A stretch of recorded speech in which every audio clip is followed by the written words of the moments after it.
Hi, everyone, and welcome to the AwardsWatch Podcast. I am Erik Anderson, your editor-in-chief, and we're doing something a little different for episode 245. We are going to focus and stay focused on the festivals and on awards talk, and kind of that's it. And it's also an editors-only zone. So with me, I have Ryan McQuade, executive editor. Hello, everyone. Staying on topic. That'll be interesting. Yeah, good luck. We'll Good see luck to how that you. goes. And also associate editor Sophia Ciminello. Hi, everyone. The staying on topic, that's why I'm here.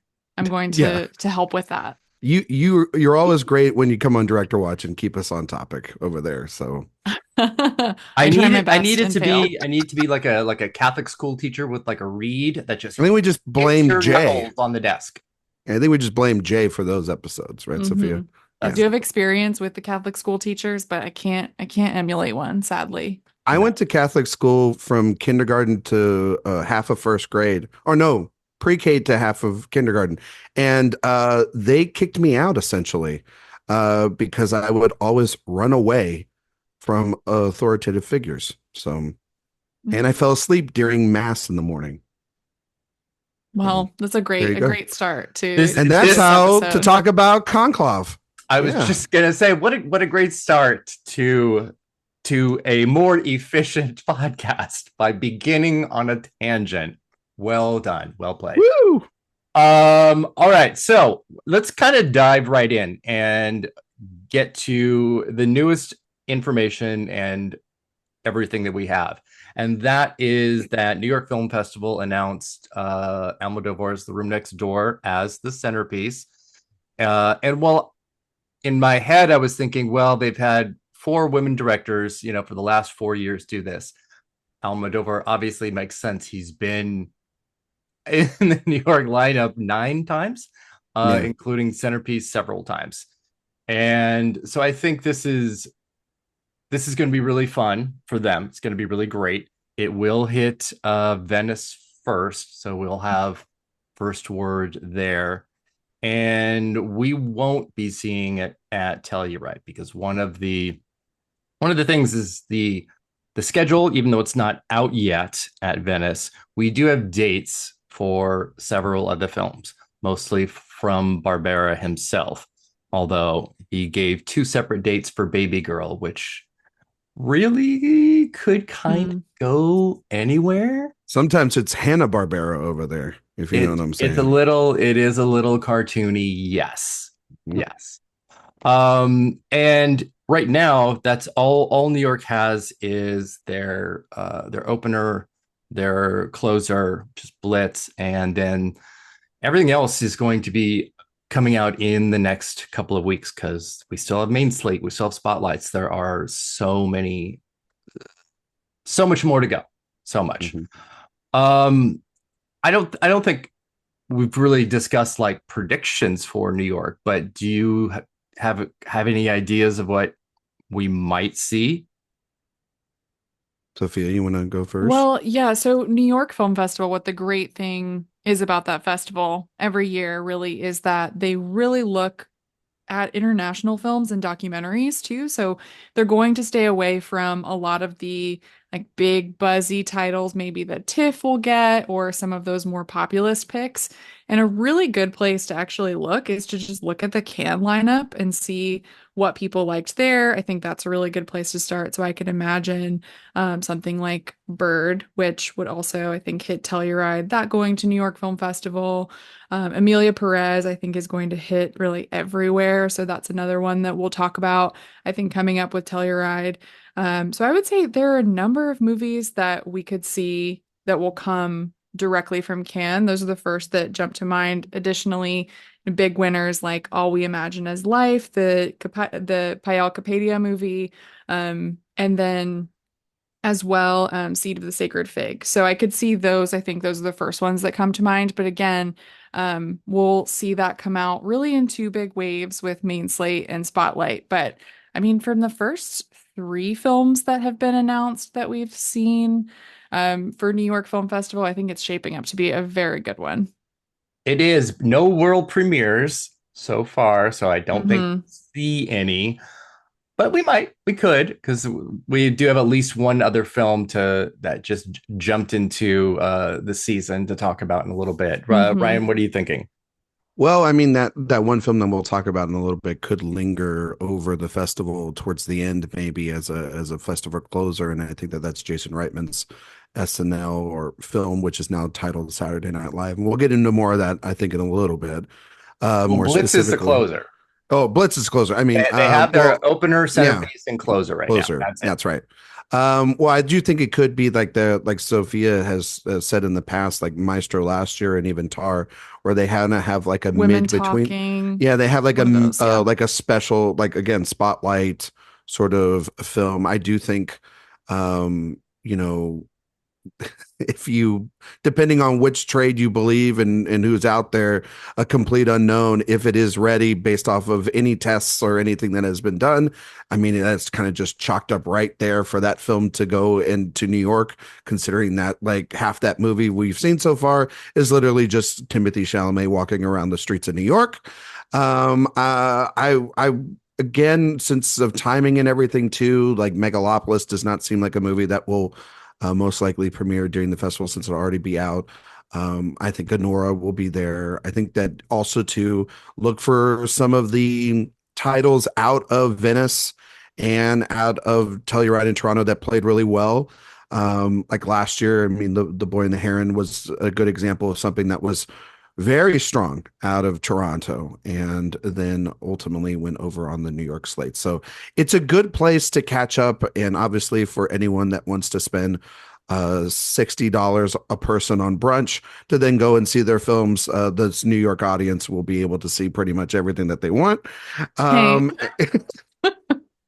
was it 65 for you yesterday then, Sophia, or mm, 60? you know what? The New York Film Festival does love to cater to the Upper West Side. Yes, they So, do. Yes, they do. yes. But I don't expect bigger plays. This isn't going to be like, like some people online are like, is Gladiator gonna play places or is Joker gonna have another run? It's like that's not gonna happen. Look No. at their past schedules. It's a good culmination of everything that's been playing in the season so far. And ultimately a lot of the films that we're going to be talking about throughout the rest of the season. And yeah, like Sophia mentioned, international and documentary is the big thing to look out for here. Yeah. And also for us, since we're all three hopefully going to be there, it's a good place to play catch up, before the regional festivals.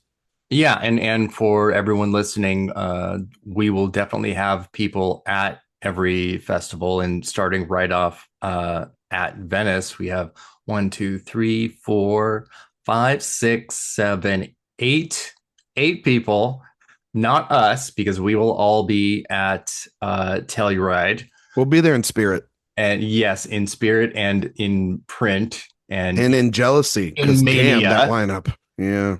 That lineup and Italy just being there at all. Yes. Yeah. Not like Yep. Telluride is an eyesore by any means. Yeah, but it's like we're like, oh, but our consolation prize is, freaking Telluride. Oh no. What a hellhole. Yeah, it's always a fun battle, and it's kind of why I think we're seeing what feels like an especially touchy season in terms of who's getting what. It feels a little. Wait a minute. An award season being touchy? No, a By the programmers? It always is, but yeah, when we look at what we think is going to world premiere at Telluride and what we know is going to, it's a little different. So Yeah. I expect there to be still some surprises, and actually I think that is where Jason Reitman's Saturday Night could come into play. It has an October 11th release, so it's certainly primed for the first half of fall festivals. So while it doesn't strike me as likely to be a world premiere at New York, because where would it really go? The movies you were talking about before had already premiered somewhere else before. So the only place it really could do that would be Telluride. Yeah. If I it was think, going to then do New York. yeah, the Telluride TIFF New York combo actually makes a lot of sense when you think about Yeah. Reitman's previous films too and where they've gone. Like you think about The Front Runner, that did Telluride and then TIFF, and then didn't Up in the Air do like a technically a world premiere at TIFF, but a sneak preview at Telluride. Yeah. So I I feel mean, like it that could makes work sense. for it. Yeah. And also too, take this with a massive grain of salt, but based off of what we are projecting for the films to be going over to Telluride and the sort of who will get the medallions and who will get special tributes, he is, if that film does end up there, he has one of the bigger filmographies Yeah. of most directors. Like we're not going to have Luca Guadagnino's Queer there. We're not going to have, like we said, Pedro Almodóvar's new film there. And Pedro, I believe, has already won the medal. And then Mike Lee is just going straight to TIFF, which is So what is strange. happening with Tartuffes? You know what I mean? Like what's going on with that movie? But I think that would actually make sense on like a Saturday, literally the Saturday night medallion going to Jason Reitman, as much as that seems like completely on the nose, and we're ignoring the Ghostbusters movies when we're talking about a tribute. Well, hopefully in the Yeah. tribute, they will ignore those as well. Well, actually the medallion will be given just like in the films by a AI generated Harold Ramis, which is going to be really wild, so I don't know how Telluride got the budget for that. You know what I mean? So, but we'll see. Another thing to think about distributors too, and who has certain movies there, what their representation is going to be at a film festival. And I don't think, at least off the top of my head, that Sony has a film there. No, and I mean also that cast. Mhm. That cast feels like it would be great to have, I think, good word of mouth for Reitman, considering the fact that, again, not to make those jokes, but they're right there. His last couple of movies have sucked. And so to have essentially a crowd pleaser, this is like a great place to celebrate, obviously, the start of the 50th. Then you can go to Toronto, where maybe it wins an audience award and then wraps up right at New York right as the new season of SNL starts. It's like written in the stars for this thing. And it's kind of surprising too, because this in A Complete Unknown, we kind of knew they were in the editing bay, but to know that they are getting these things quickly out there, I think, I don't know what you guys think about this, but it feels like with those movies specifically getting out there, it feels like studios know that this is a very open race, even more so than what we've seen in the last couple of years. So to be able to get two really up the Academy's alley type of biopics out there, I think speaks to their confidence, but also to the overall race in general, that like, if we have movies like Conclave and Emilia Perez and all these other movies, which sound like great films, but on paper, they sound great. But in terms of like, what are they going to be for an overall Academy? There is no giant sweeper so far yet from this lineup. So that's what kind of, I think, makes it a little bit more fun.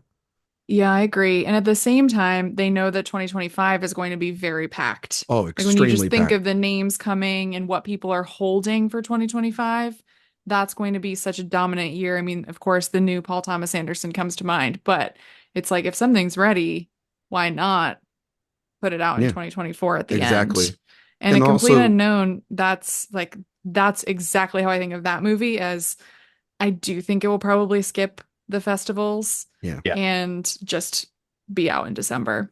it's also probably a smart move if the movie's if it tests sort of down the middle. And also, I mean, Chalamet is a box office name, so you don't really need to go on the festivals.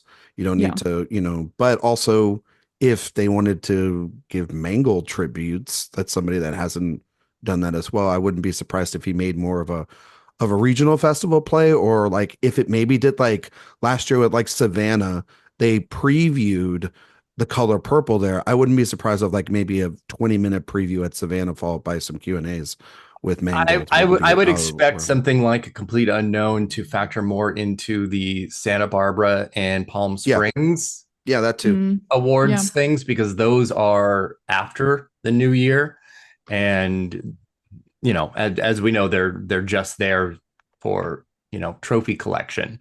So it's kind of that's what it's all about. For good speeches.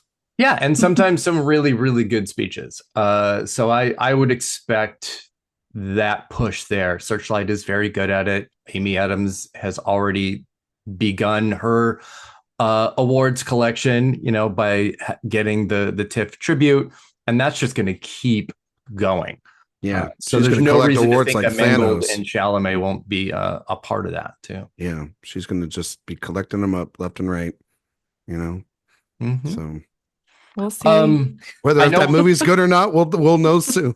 We've talked a little bit on a previous podcast about the mystery of Maria and Queer both premiering at Venice in literally like 3 weeks, still without distribution, and how very strange it is. I know the folks at Little Gold Men think that there's a possibility that both, or at least Maria, will already have a distributor and they're waiting to announce it. I've talked to a couple of people who are extremely sure that neither of them has any buyer yet, which is wild. Yeah. It's weird. And where else is Queer going to be? Is that going to be in New York? It would make sense. I hope so. Like, I keep thinking, and when I think got the news that Queer and The Room Next Door weren't in a favorable spot in the schedule for us for the Venice Telluride crossover, I thought, okay, well, I'm going to see Queer in The Room Next Door at New York. That just makes sense. Yeah. But now I think the more and more time passes on Queer, and we have this news about it not having a distributor, or, the runtime actually being 2 hours and 15 minutes. And earlier we had, I think, rumors of it being very long. Yeah. So I don't know. There's a lot of it is up in the air for me. And I am worried that I'm putting too much stock in this movie in my early Oscar predictions even. But I don't know. I'm just so excited for it and hopeful that it's great and that it will show up at New York and that it'll get a distributor, because it's weird. It's even weirder though, I think, for Maria, just because it's even splashier. We have Angelina Jolie, her return, playing Maria Callas, and it's effectively part of a trilogy where Jackie and Spencer, those two actresses for those films, got Best Actress nominations. So it doesn't make sense for someone to stay away from it, I guess. I had the unfortunate but fortunate. I watched the Be Kind Rewinds edition of the Grace of Monaco fiasco. Good for you. And it's wonderful, of course, because Izzy's incredible. But I just kept thinking about what if this is Maria? Oh my God, what's happening? What's going on? Why don't Dunaway is cursing it from the sidelines?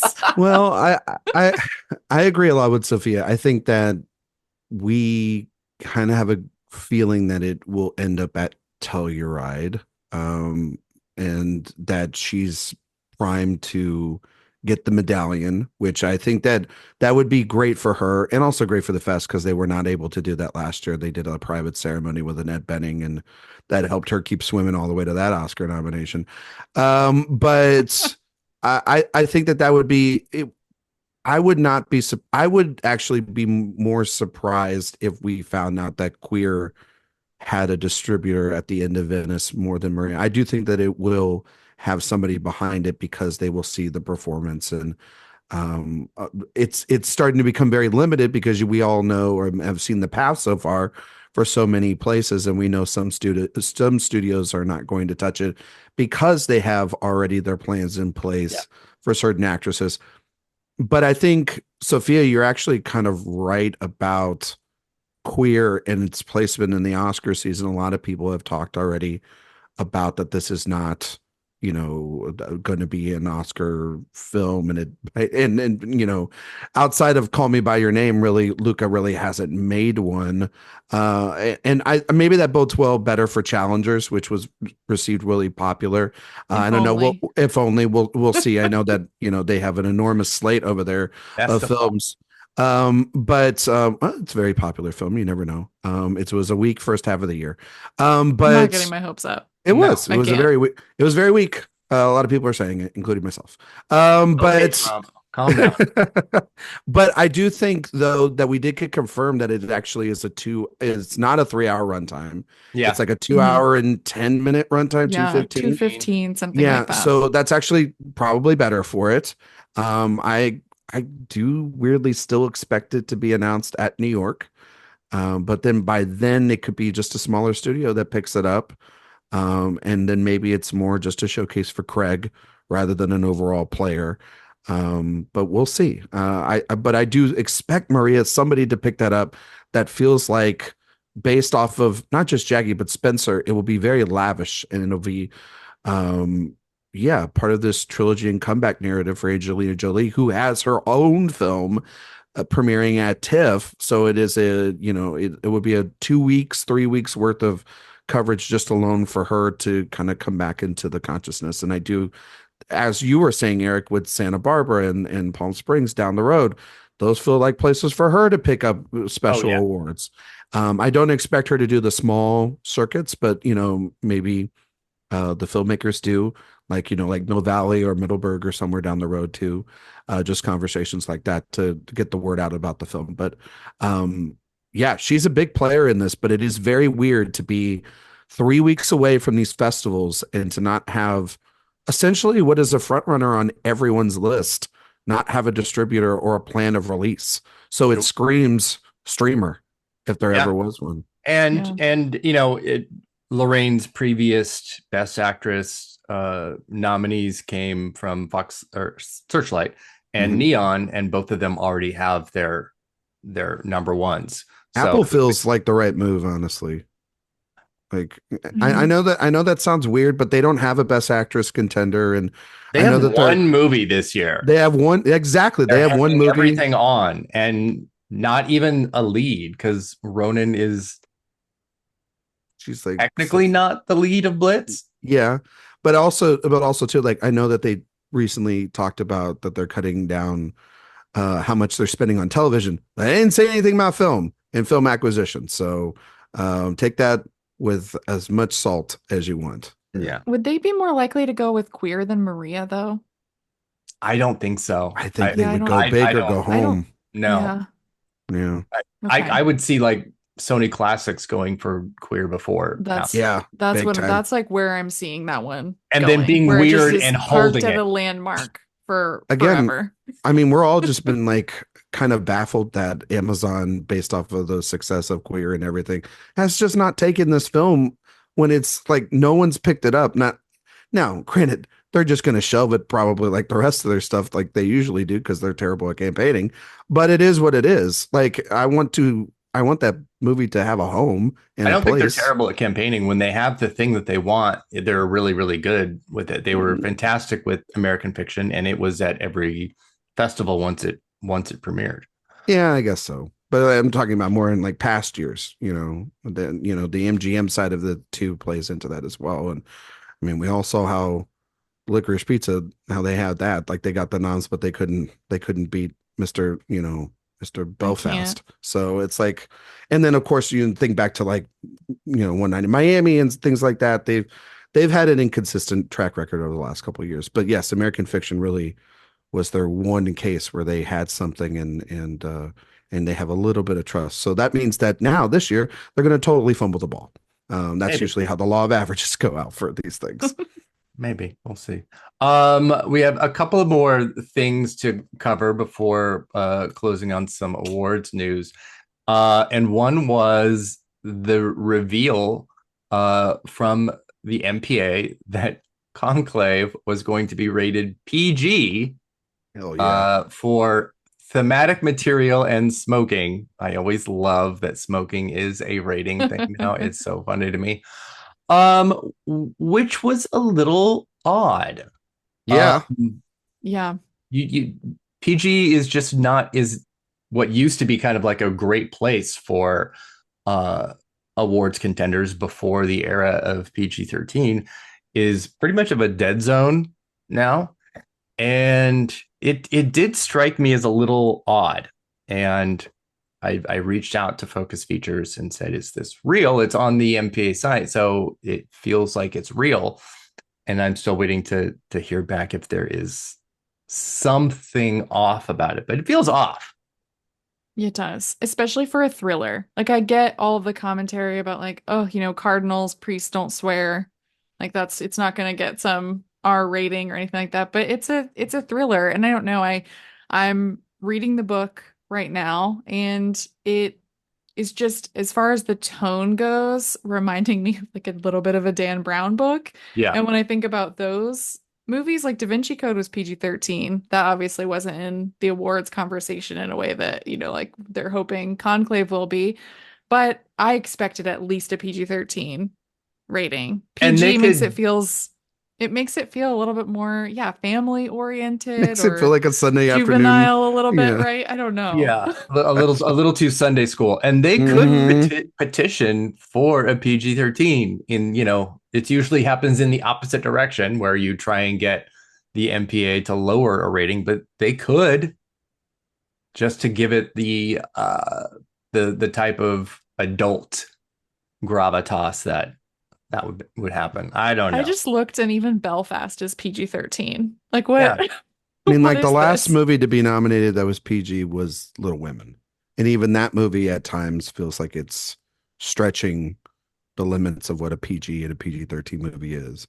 I think it's ridiculous. It's a movie also a movie about religion. And there's also supposed to be this giant twist, which when I think of organized religion in the Catholic Church and I think of twists, I wonder what those could be. And so it's really weird that this movie is PG. And then also, anytime a movie has smoking in it, it automatically gets a PG-13, which is dumb, but then it's on right. It's like that's the PG. So it's just one cigarette. And it's probably Stanley Tucci doing it.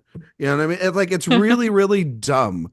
And if I were them, I think it would. I think it could hurt it a little bit, being like, oh, it's just like this soft little, priest movie. You know what I mean? About picking the next pope, and like and Oscar voters are like, oh, that seems like again very Sunday schoolish, Sunday afternoon matinee. Yeah, not an adult drama. Yeah, get your Chick-fil-A ready kind of thing. You know what I mean? And not like an actual serious contender in the awards race. And I know that sounds a little weird, but also the trailer seemed to be more serious of a tone rather than like, lollipops and rainbows. And this is also a guy that just made a really bloody war movie. I don't think he would go in the opposite direction of making a safe movie about picking up all they got to do is just get like Tucci or Lithgow to like do some ADR of calling someone a motherfucker. That's it. Then they're good. Yeah. Then they got just take the raw audio from the Pope from the Pope. You know what I mean? You could use some of that stuff.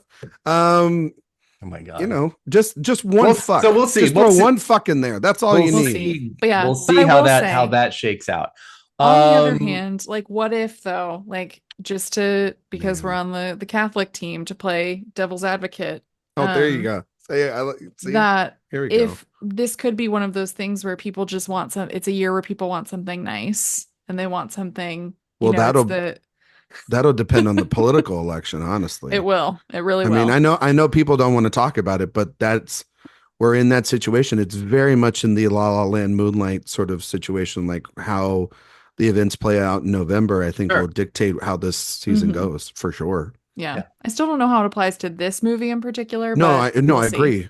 I mean, we will see it soon enough, so we'll know. And it's not about the basis of whether this movie is going to be good or not. It's just, this is the type of things that are the little hairs that you just, that you just go back and forth on when you're just like, oh, is that going to be a Best Picture winner? Or is that just a screenplay thing? Or is it just a bunch of nominations, or is it even a factor at all? Like, these are little things that could for petty differences be the reasons why it doesn't win stuff down the road. Yeah. The other neat bit of info that came out was another Searchlight film, Jesse Eisenberg's A Real Pain, moving from mid-October to November 1st, I think is a fantastic move. October is very, very busy right now with a lot of awards players. Yeah. And now that opens up the door for that movie to hit all of the regionals that are in mid and late October. And I can guarantee it's absolutely going to do that. So now it's coming out in limited release on November 1st from October 18th. So you've got Middleburg, AFI, SCAD, Mill Valley, and all of those little, again, the really just kind of award stops for the most part. And that's definitely going to happen. That's good. And not to mention if it could be programmed on Telluride or New York. Oh, sure, too. Of course. Yeah, I kind of honestly, when they made the move, I had forgot about the film. I know that you saw it earlier in the year, Erik, and you loved it. I loved it. And I know that everyone that has seen it has loved it. And so I expected to be at Telluride. Maybe that's like hopefully like maybe a Sunday or Monday catch up for myself to see there. And I mean, that's a film to keep your eye on in terms of that could be like the little movie that has the supporting actor winner and maybe the screenplay, and then people get behind it and it wins pictures. So never thought I'd say Jesse Eisenberg Oscar winner for a film he directed. But that's, I think, something to definitely keep an eye on, especially for Searchlight. If I'm sorry, Sophia, not trying to cut you off, but especially for Searchlight, if they're such a great studio in terms of getting things nominated. But if Night Bitch underperforms and they don't pick up anything else, like it could be their big player of the year to keep an eye out for. Yeah. And I can just picture Kieran Culkin in the, wave of post-Succession glory talking to all of those voters and film festival goers at those regional festivals. Those Q&As will be being great. There for Q&As, maybe getting a tribute somewhere. I can absolutely see that happening. Yeah.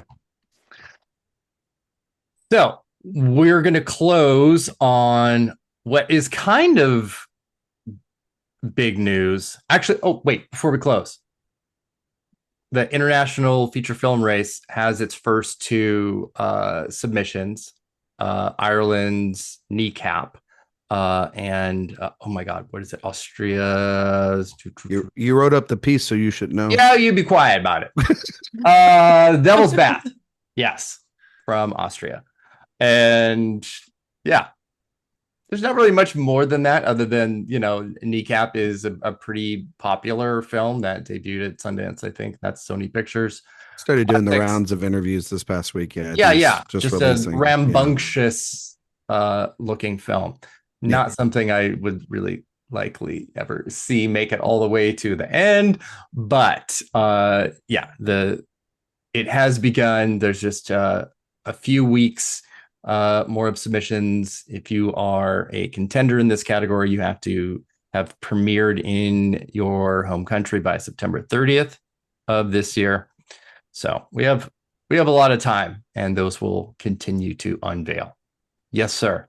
Yes, I just wanted to, speaking of the international play, and this is a message out to Focus Features, right, who have Conclave, change your trailer, because he's not an Oscar winner.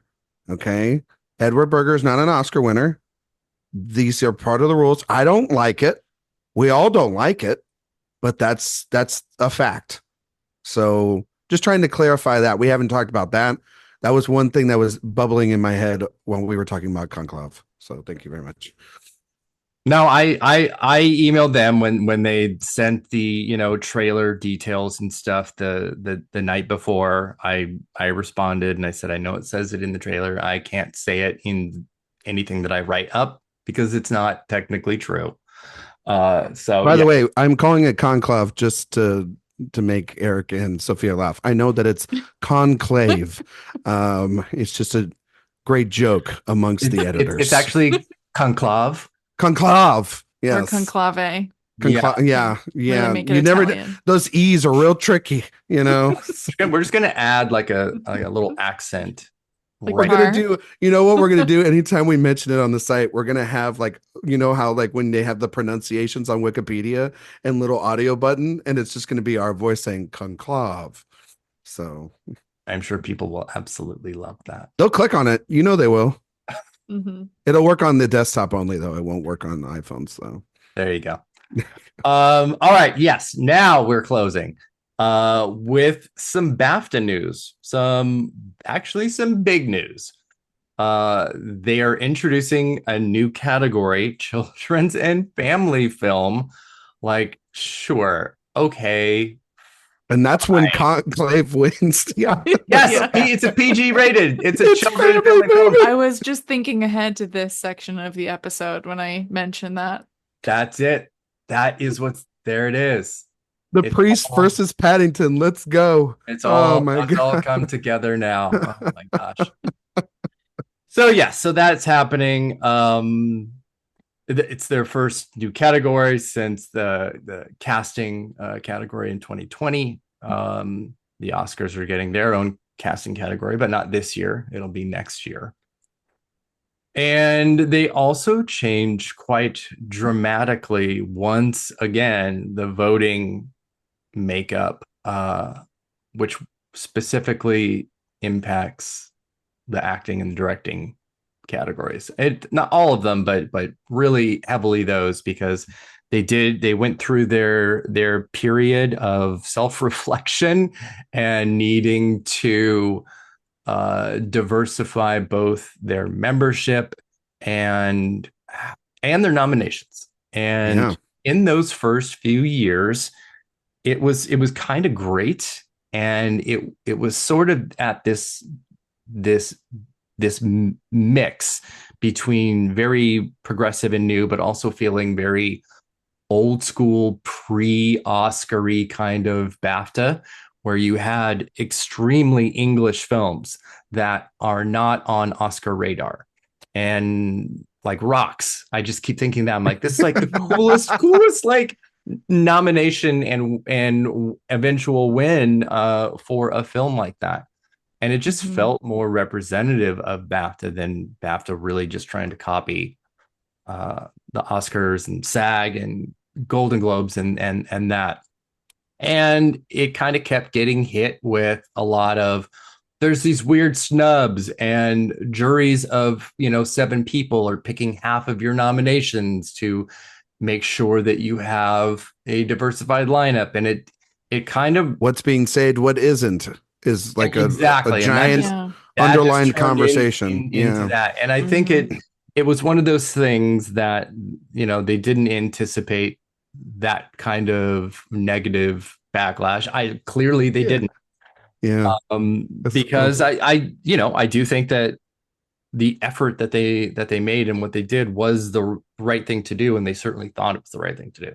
So those are kind of going to be disappearing a little bit.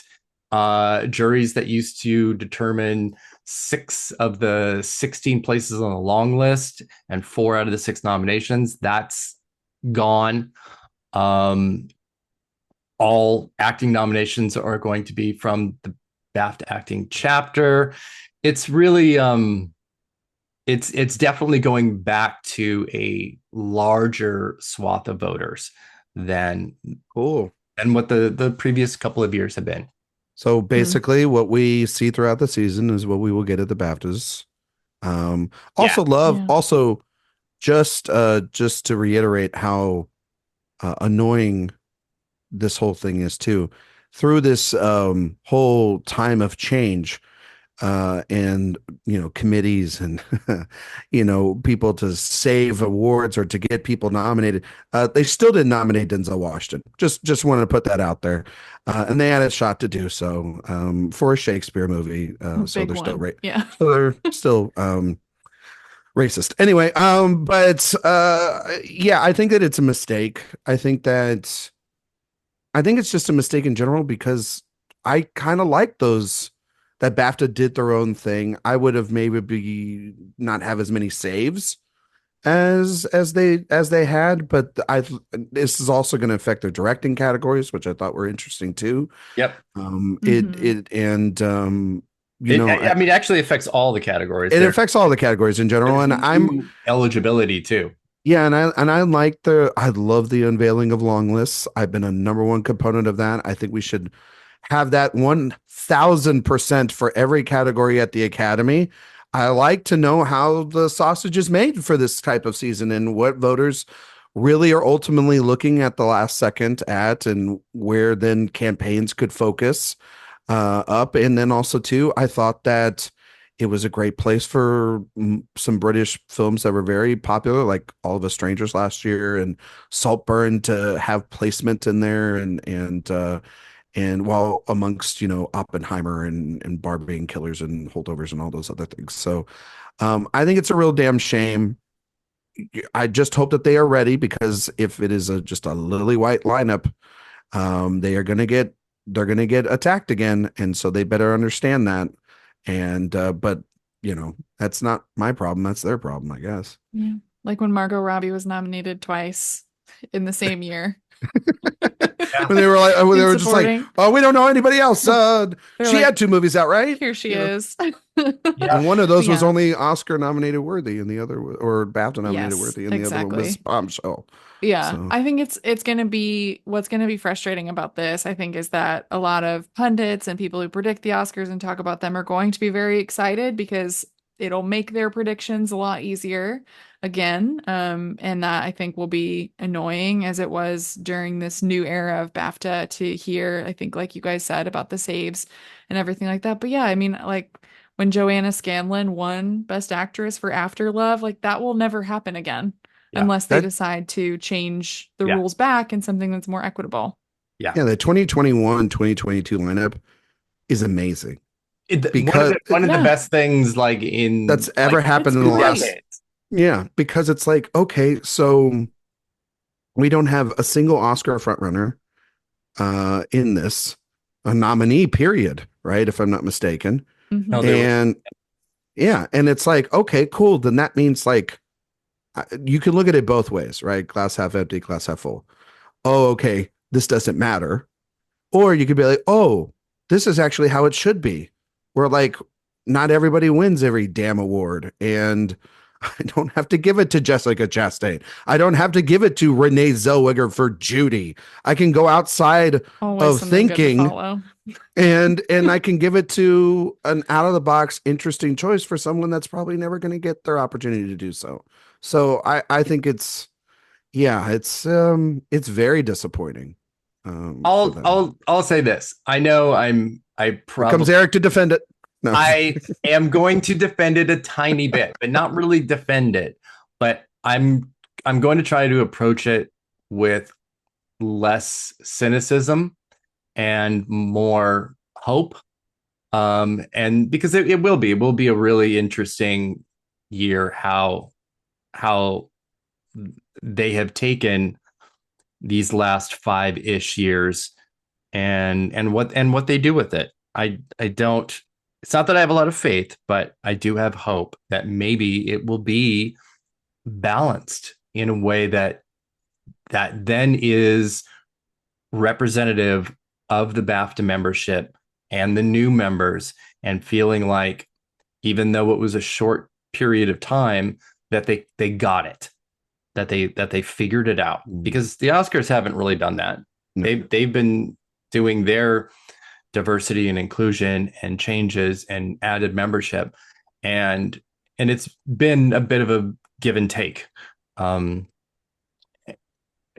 understandably so. I don't think there is not going to be a perfect polished version for either of these groups, but I'm hopeful. Change takes time, and I can see what you're saying there, Erik. Like it's about, did the BAFTAs finally in the voting body learn from their mistakes of the past, and now are they adult enough to make these decisions without a committee and a bunch of hand holders around them to make the right choices.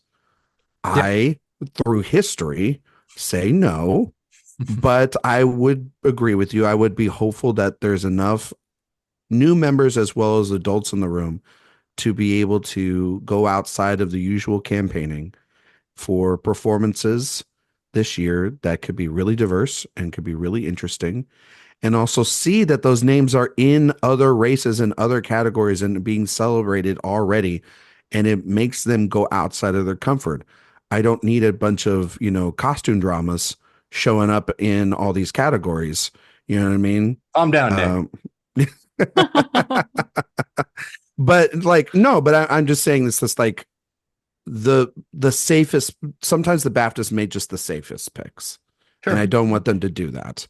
Not just from what we see get dominated in terms of nominations in the race, but just like, if you could expect the liliest white movie of all time produced by the Brits to get nominated, then it's getting BAFTA nominated.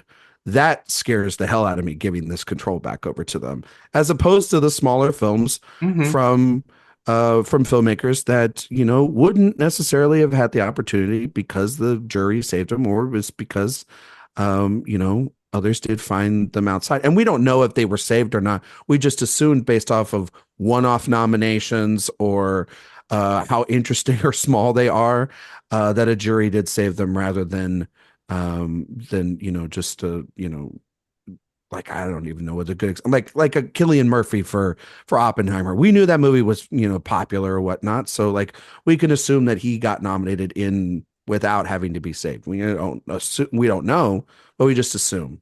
So yeah, it's going to be interesting. All this to say, BAFTA winner Conclave. Damn it, Sophia. Yeah, you're not wrong. You're not wrong. They loved Children's and Family BAFTA winner Conclave, and I hope that's on the ads. I can't wait to see that headline. Holy shit. No, but I'll be optimistic. It'll be too. winner of the BAFTA for children's and family film. Yeah, exactly. Conclave, thriller of the Catholic Church, wins best family kids film. Goodness. All right.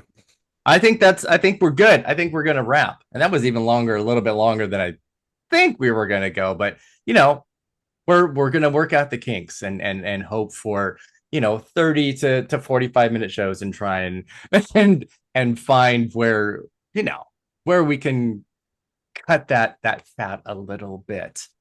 But in the meantime, Ryan, where can everybody find you? Well, you can find me on Twitter, Instagram, Letterboxd at Ryan McQuade 77. You can find all my work here at AwardsWatch.com. And if you like podcasts, we do the regular main show that releases every Monday, and Director Watch, which this week's Director Watch is our last of the Tony Scott movie series. We're talking about Unstoppable.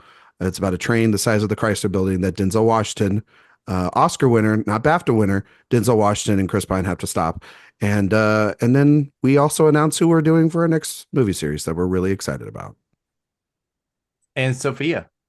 You can find me on Twitter at Sophia_Sim, Letterboxd at Faye Dunaway. You can find my podcast, Oscar Wilde, everywhere where you find podcasts. We have an episode this Friday coming out on the Waterfront. We're celebrating its 70th anniversary, talking all about its Oscar wins. I love it. You can find me on awardswatch.com, obviously, at awards_watch on Twitter, talking about pole vaulting and gymnastics. Hell yeah. Because the Olympics are still going on. And yeah, at Awards Watch everywhere else. And what? Say it. What? What do you release every twice a week? We release twice a week. The Awards Watch newsletter. Yeah. There you go. A lot. It was a busy week. Yeah. A lot of things happened this week. So if you didn't already get the newsletter, that's okay. You can do it. But head over to awardswatch.com now so you can look at those new BAFTA rules and the international feature film lineup. You can bookmark that page because that will be constantly updated through the season. And yeah, we will have the full lineups from Toronto and New York in, I believe, within 7 to 10 days. So I think the next time you'll hear from us, that's what we'll be talking about. I think, right? Yeah. Yeah. We're just like a shipment to your house. 7 to 10 business days is when we'll get those laps. Yes. No Priority Express. No priority. No, there is no Amazon Standard next ground. day. We say the 10 just to make sure, but Just it could to be make sure. earlier than that. We never know. All right. Anyways, thank you for listening, everyone. Bye-bye.